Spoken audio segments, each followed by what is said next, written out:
Eu prometo que eu vou falar pouco hoje, até porque a história você já sabe. Eu também prometo que eu não vou requentar assunto, mesmo que vale a pena rir de novo. Mas deixa eu fazer uma perguntinha pra você.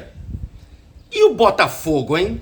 E o Botafogo, rapaz? Mas não era tempo de Botafogo? Bem, como vocês já sabem, eu sou o Zapa Fla e em conjunto com o canal Almeida Fla, eu vos apresento um quadro de humor, atualidades e algumas verdades. Mesmo que sejam verdades só pra minha cabeça. Sejam muito bem-vindos ao Zapa na Cara!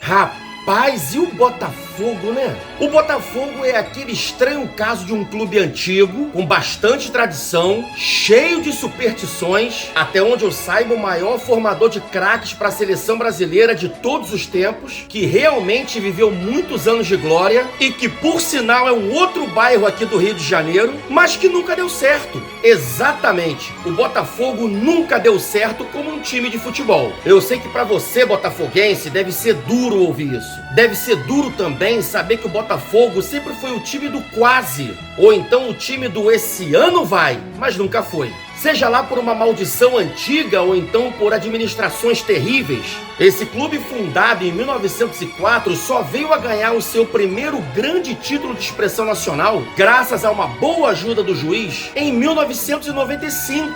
Quer dizer, foram 91 anos sem ganhar nada. Nada que preste. Nada de expressão nacional ou internacional. Nada. Nada. Nada. Nada. Absolutamente nada. Depois teve um breve apogeu nos anos 60 e finalmente em 2022 deixou de existir. E só veio a levantar 2 taças de gente grande somente agora em 2024, na era do Sugar Daddy estadunidense, aquele que é dono do que hoje é conhecido como SAF Botafogo. Mas agora eles são o melhor time do universo. Agora é tempo de Botafogo, com direito inclusive a ter uma taça feita só pra eles, sob medida, mas só quando perde pro Flamengo. É a famosa taça Ganhamos no agregado de 6-1 em 2024. A taça Ganhamos de 6-1 no agregado. Mas o Zapa na Cara de hoje é sobre o que aconteceu no último jogo entre Flamengo e Botafogo pelo Carioca desse ano. Prestem atenção, aquele jogo mostrou muito mais do que um simples jogo de futebol. Foi a síntese da realidade cíclica e imutável que esse time tem como identidade natural, que é, na verdade, a síndrome do golfinho, que vive lá no fundo, que às vezes sobe, faz uma gracinha aqui em cima e que logo depois, rapidamente, volta pro fundo. O Botafogo enfrentou o Flamengo com uma sanha de final de campeonato. E mesmo com o time desmantelado pelo seu dono, até tentou esboçar uma reação. Ele até tentou mudar a sua realidade, mas para bater de frente com o professor Felipe Luiz e tirar a onda, tem que ser muito, mas tem que ser muito mais do que uma simples estação de metrô, não é verdade? E para uma análise mais técnica do que foi essa partida, eu pedi a ajuda do Clóvis Vieira, que além de ser árbitro profissional de futebol, é meu amigo pessoal. É contigo, Clóvis. Fala, meu amigo Zapafá! Após um Flamengo e Botafogo, como você me pediu, infelizmente tudo isso que aconteceu também tem um culpado, a arbitragem do senhor Bruno Mota. Fez uma péssima arbitragem, perdeu-se no jogo quando ele tinha que expulsar o senhor Nico de la Cruz, jogador do Flamengo, e aí com uma cotovelada que desferiu do Matheus Martins. Os jogadores do Botafogo já estavam nervosos porque já perderam vários jogos para o Flamengo ano passado, esse ano, principalmente na Supercopa. Os jogadores já estavam com muita raiva do jogador do Flamengo. E ele, em vez de fazer as arbitragens, como a gente fala, preventiva, ele se omitiu. Infelizmente, o árbitro da partida que tinha que segurar a partida, esfriar a partida, ele infelizmente fez o contrário, Zapa. Ele esquentou a partida, deixou a partida descambar para violência e o pior, não coibiu. Vai ter trabalho na súmula e o senhor Bruno Mota é o árbitro lambão da rodada.